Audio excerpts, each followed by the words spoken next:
Then followed the mass, chanted. The assisting bishops then led out the Señor Posada to the chapel, where they put on his sandals, and where he assumed the pectoral cross, amice, surplice, etc., and, arriving at the altar, read the office of the mass. He was then conducted again before the consecrating bishop, who was seated with his mitre, and after saluting him reverently, he sat down. Then the bishop, addressing him, said, "It is the duty of the bishop to judge, interpret, consecrate, ordain, offer, baptize, and confirm." All then rose, and the bishop prayed that the newly elected primate might receive the grace of heaven. All the bishops and priests then prostrated themselves while the litanies were sung.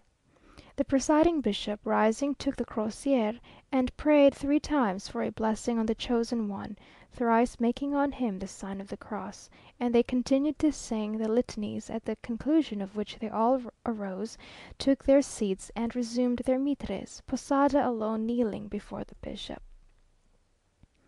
The Bible was then placed upon his shoulders while he remained prostrated, and the bishop rising up pronounced a solemn benediction upon him, while the hymn of Veni Creator Spiritus was sung in full chorus.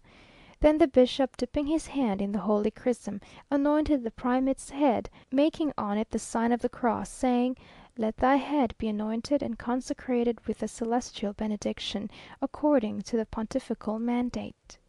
The bishop then anointed his hands, making in the same manner the sign of the cross, and saying, "May these hands be anointed with holy oil, and as Samuel anointed David a king and a prophet, so be thou anointed and consecrated." This was followed by a solemn prayer. Then the crosier was blessed, and presented to the elected archbishop with these words: "Receive the pastoral crosier, that thou mayest be humanely severe in correcting vices, exercising judgment without wrath, etc." The blessing of the ring followed with solemn prayer, and being sprinkled with holy water, it was placed on the 3rd finger of the right hand, the bishop saying, "Receive the ring, which is a sign of faith, that, adorned with incorruptible faith, thou mayest guard inviolably the spouse of God, his holy church." The Bible being then taken off the shoulders of the prostrate prelate, was presented to him with an injunction to receive and to preach the gospel. Finally, the bishop bestowed on him the kiss of peace, and all the other bishops did so in their turn. Posada then retired, and his head and hands being washed, he soon after returned with the assistant bishops, carrying 2 lighted wax tapers, which he presented to the presiding bishop, together with 2 loaves and 2 small barrels of wine, reverently kissing his hand.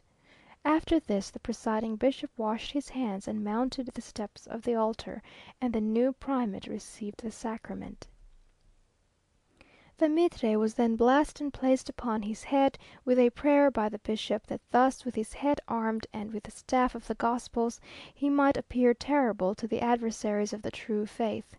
The gloves were next consecrated and drawn on his hands, the bishop praying that his hands might be surrounded by the purity of the new man, and that as Jacob, when he covered his hands with goatskins, offered agreeable meats to his father and received his paternal benediction, so he, in offering the Holy Sacrament, might obtain the benediction of his heavenly Father. The archbishop was then seated by the consecrating bishop on his pontifical throne, and at the same moment the hymn Te Deum Iaudamus was chanted. During the hymn, the bishops with their jewelled mitres rose, and passing through the church, blessed the whole congregation, the new archbishop still remaining near the altar, and without his mitre. When he returned to his seat, the assistant bishops, including the consecrator, remained standing till the hymn was concluded. The presiding bishop then advancing without his mitre to the right hand of the archbishop, said, "May thy hand be strengthened. May thy right hand be exalted. May justice and judgment be the preparation of thy see." Then the organ pealed forth, and they chanted the hymn of Gloria Patri. Long and solemn prayer followed, and then, all uncovered, stood beside the Gospels at the altar. The archbishop rose, and with mitre and crosier pronounced a solemn blessing on all the people assembled. Then, while all knelt beside the altar, he said, "For many years." This he repeated thrice, the second time in the middle of the altar, the third at the feet of the presiding bishop. Then, all rising, the archbishop bestowed on each the kiss of peace, and the ceremony concluded. When everything was over, our carriage not being visible amongst the crowd of vehicles, I returned home in that of the Minister, with him and his attachés, after which they and C n returned to dine with the new archbishop in his palace. A dish of sweetmeats was sent to me from his table, which are so pretty, probably the chef d'oeuvre of the nuns, that I sent them to you, to preserve as a memorial of the consecration of the first Mexican archbishop, perhaps of the last. End of letter the 18th.